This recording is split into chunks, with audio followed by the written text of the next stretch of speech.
So guys, samahan niyo ako magmerienda tayo.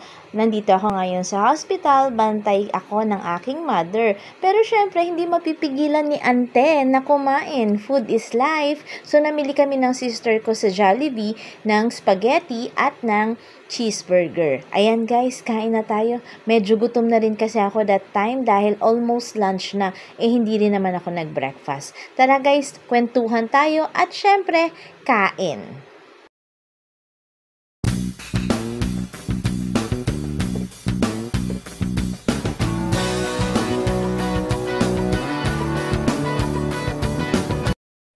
Ayan guys, kain tayo. Namili ako ng spaghetti. Siyempre guys, alam niyo namang isa sa pinakamasarap at isa rin naman sa favorite ko na pagkain sa Jollibee, yung kanilang spaghetti. Kasi nga ito ay meaty at siyempre saucy. O Jollibee, beke naman. At siyempre, hindi pwedeng walang partner sa akin ng spaghetti.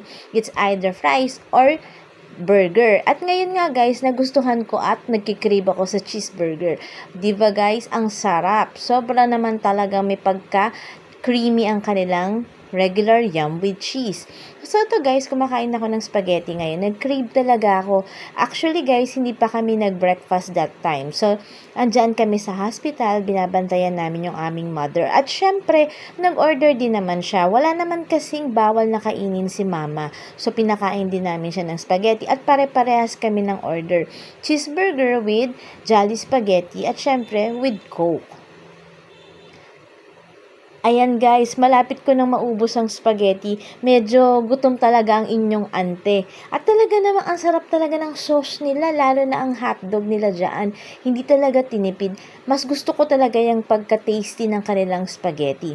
At that time, medyo nagkakwentuhan kami ng kapatid ko. Siyempre, usap-usap na mga buhay-buhay at mga nangyayari.